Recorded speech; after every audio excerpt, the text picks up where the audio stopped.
नमस्कार मित्रांनो, मी राहुल हातोले आपल्यासमोर मांडणार आहे बळीराजाची अस्सल कहाणी. निसर्गाशी लढणारा शेतकरी. शेतकरी एक शब्द, पण त्यामागे आहे अखंड मेहनत, संघर्ष आणि निसर्गाशी चाललेली झुंज. मृग नक्षत्रात पावसाचा पहिला ठोक वाजतो आणि शेतकऱ्याचे डोळे लागतात आपल्या शिवारावर. डोळ्यासमोर उभी राहते कापूस, तूर, मका, बाजरी, ऊस.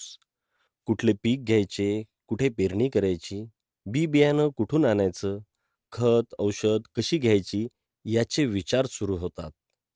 हे सगळं करताना त्याला पाहिजे असतो केवळ एकच आधार, तो म्हणजे पैसा. पण कुठून आणायचा हा पैसा? तेव्हाच सुरू होते कर्जाची गोष्ट. कोणी सहकारी संस्थेकडून, कोणी सावकाराकडून, कोणी पांढऱ्या कागदावर अंगठा मारून कर्ज घेतं. लाखो रुपयांचं कर्ज घेऊन शेतकरी खते, बियाणे, औषधं घेतो आणि पेरणीला सुरुवात करतो. पण नशिबाची खेळी अगदी निर्दयी असते.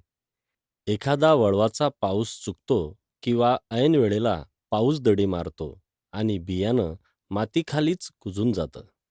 मग परत पेरणी, आणखी कर्ज, आणखी खर्च. या दुसऱ्या प्रयत्नात निसर्ग साथ देतो तर पिकं चांगली उभी राहतात. तांदळाच्या पिकाला फुटलेली कणसं पाहून बळीराजाच्या चेहऱ्यावर हास्य फुलतं. त्याच्या डोळ्यासमोर उभं राहतं पोरीच्या लग्नाचं स्वप्न, कर्जमुक्त होण्याची आशा, संसार उभा करण्याचा निर्धार.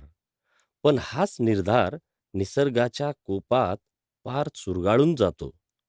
एखादा मुसळधार पाऊस, अतिवृष्टी किंवा पूर येतो आणि शेतातलं उभं पीक पूर्णपणे वाहून जातं.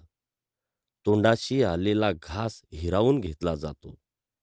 सरकारकडून ओला दुष्काळ जाहीर होतो. पंचनामे होतात. पण नुकसान भरपाई म्हणून जे पैसे मिळतात, ते त्याच्या 1 दशांशही नसतात. 10-15 हजारात लाखभर रुपयांचे नुकसान भरून निघेल का? शेतकऱ्याच्या डोळ्यातलं पाणी कुणाला दिसत नाही. त्याच्या हतबलतेला ना संसदेत आवाज मिळतो, ना समाजात सहवेदना. एक दिवस तो शेतकरी वृत्तपत्रात दिसतो, आत्महत्येच्या बातमीच्या रूपात.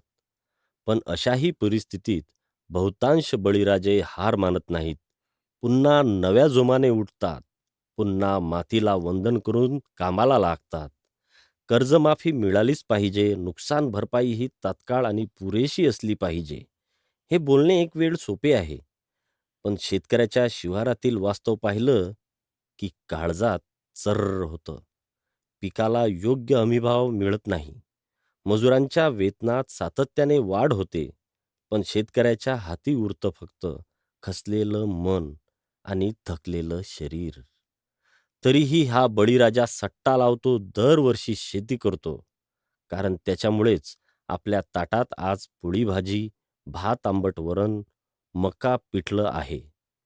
पिझ्झा, बर्गर फॅशन असेल हो, पण पोट भरणारं अन्न फक्त आणि फक्त बळीराजामुळेच आहे.